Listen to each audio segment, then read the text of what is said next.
Hey guys, you're now listening to Mahogany Music Press.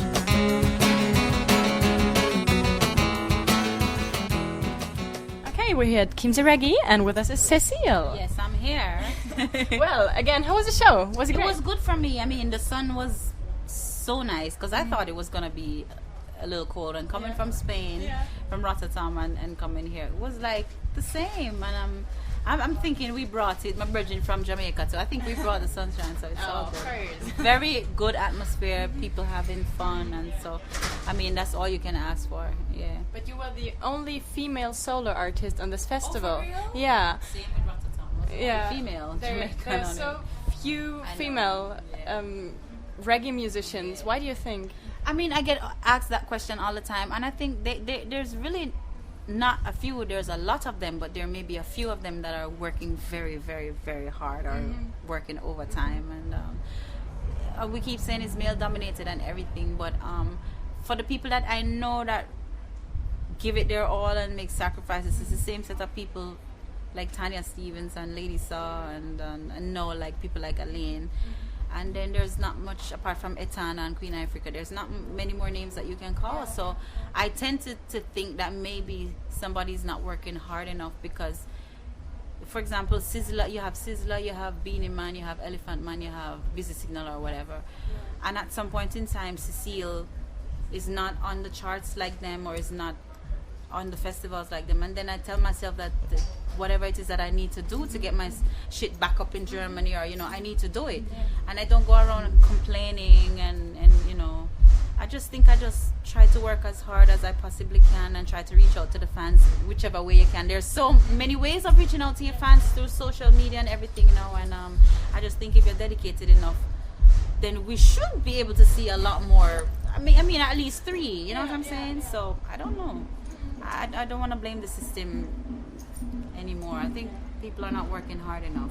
Well, we're especially supporting young musicians. Yeah. And as you talked about working hard, would that be an advice you would give to young musicians? Of course, that would be an advice. And it's like with anything else that you do in life, you need to be smart and find ways of getting around obstacles, And again, it's the same thing. People spend so much time complaining instead of finding ways to reach out to people. Again, I don't think any artist has an excuse to complain when you can use social media. You can go, you have your YouTube page, you have your Facebook page, you have Twitter, you have Instagram. I mean, there's so many things you can do to reach out to the fans.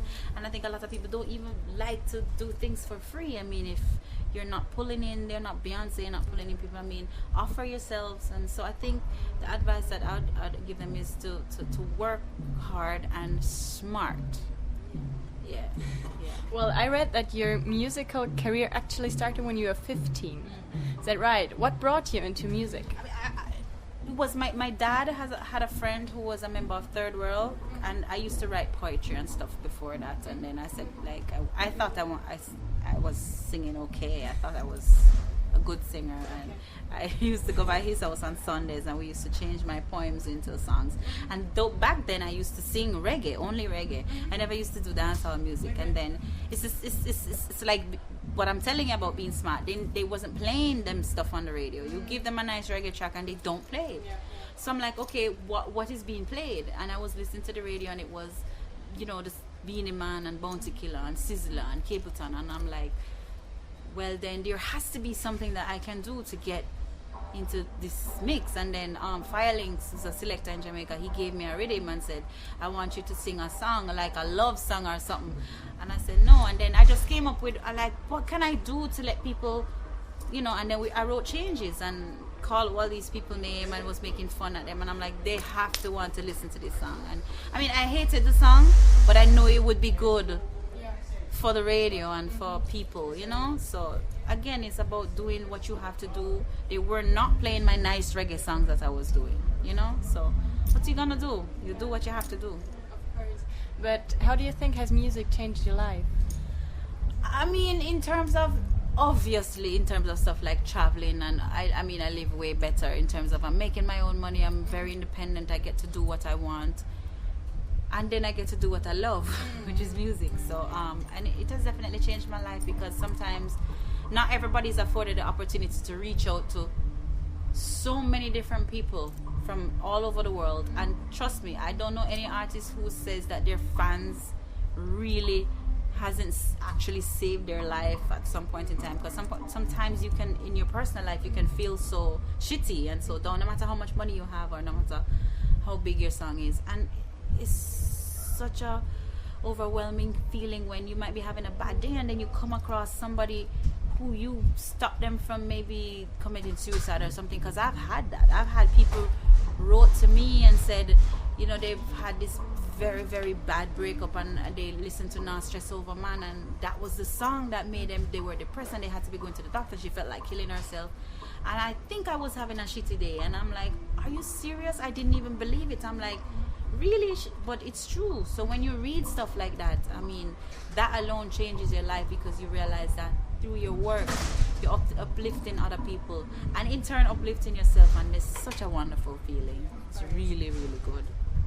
Now, what's planned for you the next time? What's planned for the future? Are you having a new tour? I just had a baby. I had a baby last year. She's actually on tour with me, but she didn't come to Chiemsee because we're going home tomorrow. Okay. So I was not doing a lot of recording, so I'm gonna go back into the studios now, and we're working on a new album, trying to come up with some new sounds or new styles or something for the fans. We don't want to give them the same old Cile, and then just continuing touring, because I don't stop doing that. I mean, going to Africa next month, have a big charity project working on over there, and then doing a lot more collaborations for the new album that I'm working on, because I haven't done a lot of that recently. Yeah. So thank you very much. Thank you so much. Thank you so much. Nice.